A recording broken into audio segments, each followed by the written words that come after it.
जब बात रामायण की आती है तब हमारे मन में कुछ पात्रों के चित्र आते हैं। सबसे पहले राम, सीता और जब बात आती है अहंकार की तो रावण और मेघनाद का नाम आता है। और जब बात आती है समर्पण और भाव की तब लक्ष्मण और हनुमान जी का नाम याद आता है। और जब बात आती है त्याग की तो हमें सिर्फ भरत का नाम याद आता है। और जब बात आती है मैं निर्दयता की तब हमारे मन में सिर्फ कैकेयी का नाम आता है। परंतु इस विस्तृत महाखंड रामायण में इतने अधिक पात्र हैं, इतने अधिक चरित्र हैं, इतने अधिक व्यक्तित्व हैं कि हर किसी से हमारा ध्यान नहीं जाता। हम सिर्फ उन्हीं पात्रों पर अपना ध्यान केंद्रित रखते हैं जिन्हें हम टीवी में देखा है या जिनके बारे में अधिक रामायण में बताया गया है। परंतु आज हम इस अंक में ऐसे चरित्र के बारे में बात करेंगे जिसके बारे में बहुत ही कम बात की जाती है, परंतु उनका त्याग, प्रेम, समर्पण कहीं भी सीता, राम, लक्ष्मण, भरत और हनुमान से कम नहीं है।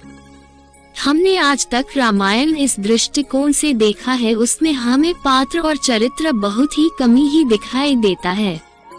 हमने देवी सीता को जाना, हनुमान के भक्ति भाव को जाना, रावण के ज्ञान को जाना, लेकिन कभी यह ध्यान नहीं दिया इस रामायण में अगर कोई सबसे ज्यादा उपेक्षित और अनदेखा चरित्र व्यक्तित्व है तो वह थी लक्ष्मण की पत्नी और जनक नंदिनी सीता की अनुजा उर्मिला। जब राम सीता वनवास जाने लगे और बड़े आग्रह पर लक्ष्मण को भी साथ जाने की अनुमति हुई तब पत्नी उर्मिला ने भी उनके साथ जाने का प्रस्ताव रखा, परंतु लक्ष्मण ने उन्हें ये कहकर मना कर दिया कि अयोध्या के राज्य को और माताओं को उनकी आवश्यकता है और अगर तुम मेरे साथ चलोगी सब मेरे सेवा भाव में वह समर्पण नहीं रहेगा जो होना चाहिए। उर्मिला के उस नवयौवन कंधों पर इतना बड़ा दायित्व डालकर लक्ष्मण वन को चले गए। वह पल, वह जीवन सरिता जो नववधू अपने पति के साथ गुजारती है वह उर्मिला के भाग्य में लिखी ही नहीं गई थी। पतिव्रता स्त्री के जीवन के चंचल पड़ाव पर भी अपने पति से दूर रहने पर द्वेष मात्र भी किसी और का ध्यान नहीं किया। यह उर्मिला अखंड पतिव्रता धर्म था, यह उर्मिला की अवर्णित या चर्चित अघोषित महानता थी। उर्मिला के महान चरित्र, अखंड पतिव्रता, धर्म, स्नेह और त्याग की चर्चा रामायण में अपेक्षित पर्व है हो ना सका। सबसे विकट क्षण में भी उर्मिला आंसू ना बहा सकी क्योंकि उनके पति लक्ष्मण ने उनसे एक ही वचन लिया था, वे कभी आंसू नहीं बहाएंगी क्योंकि अगर वह अपने दुख में डूबी रहेंगी तो परिजनों का ख्याल नहीं रख पाएंगी। या कोई कल्पना ही कर सकता है अपने पति को 14 वर्ष के लिए अपने से दूर जाने देना और उसके विदाई पर आंसू भी ना बहाना किसी नवविवाहिता के लिए कितना कष्टकारी हो सकता है। कितना हृदय विदारक पल था जब महाराज दशरथ स्वर्ग सिधार गए पर वचन का सम्मान रखने के लिए उर्मिला तब भी नहीं रोई।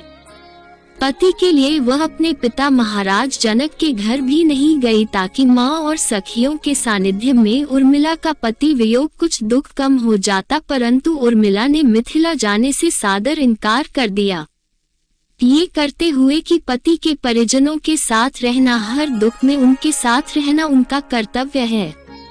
इसके अलावा एक बात और भी कही जाती है, 14 वर्ष तक सोती रही उर्मिला। बहुत से लोग इस बात से परिचित हैं कि अपने वनवास के दौरान अपने भाई और भाभी की सेवा करने के लिए लक्ष्मण पूरे 14 साल तक नहीं सोए थे। उनके स्थान पर उनकी पत्नी उर्मिला दिन और रात होती रही, पर यह बात बहुत ही कम लोग जानते हैं कि रावण के बेटे मेघनाद को यह वरदान प्राप्त था कि जो इंसान विवाहित होने के पश्चात भी 14 वर्षों तक ना सोया हो, ना ही उसने किसी स्त्री का स्पर्श किया हो, वही उसको हरा सकता है।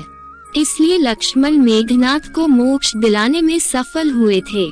रावण के अंत और 14 वर्ष के वनवास के पश्चात राम, लक्ष्मण और सीता वापस अयोध्या लौट आए। तब वहां राम के राजतिलक के समय लक्ष्मण जोर जोर से हंसने लगे।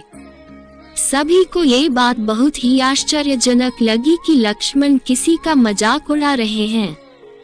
जब लक्ष्मण से इस हंसी का कारण पूछा गया तब उन्होंने यह जवाब दिया कि ताउम्र उन्होंने इस घड़ी का इंतजार किया और आज जब ये घड़ी आई है तब उन्हें निद्रा देवी को दिया हुआ वचन पूरा करना होगा, जो उन्होंने वनवास काल के दौरान 14 वर्षों के लिए उन्हें दिया था।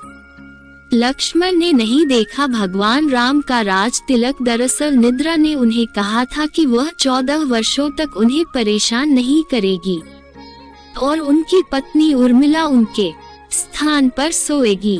निद्रा देवी ने उनकी बात शर्त पर मानी थी कि जैसे वह अयोध्या लौटेंगे उर्मिला की नींद टूटेगी और उन्हें सोना होगा।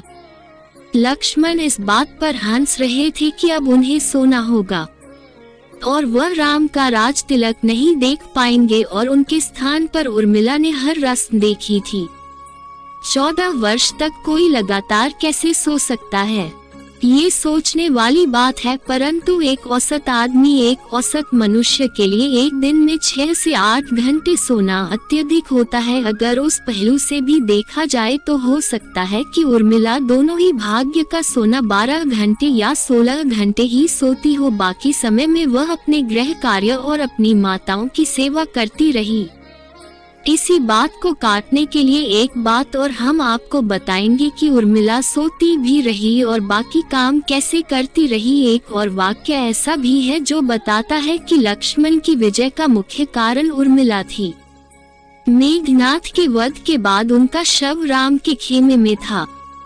तब मेघनाथ की पत्नी सुलोचना उसे लेने आई। पति का चिन्ह शीश देखते ही सुलोचना का हृदय अत्यधिक प्रभुत हो गया, उसकी आंखें बरसने लगी। रोते रोते उसने पास खड़े लक्ष्मण को देखा और बोला कि सुमित्रा नंदन, तुम भूल कर भी गर्व मत करना कि मेघनाथ का वध मैंने किया है। मेघनाथ को धाराशाही करने की शक्ति विश्व में किसी के पास नहीं थी, ये तो 2 पतिव्रता नारियों का भाग था। अब आप सोच में पड़ गए होंगे कि निद्रा देवी की प्रभाव में आकर उर्मिला अगर 14 साल तक होती है तो सास और अन्य परिजनों की सेवा करने का जो वचन उन्होंने लक्ष्मण को दिया था वह वादा उन्होंने कैसे पूरा किया। तो इसका उत्तर यह है कि सीता माता ने अपना एक वरदान उर्मिला को दिया था। उस वरदान के अनुसार के उर्मिला एक साथ 3 कार्य कर सकती थी।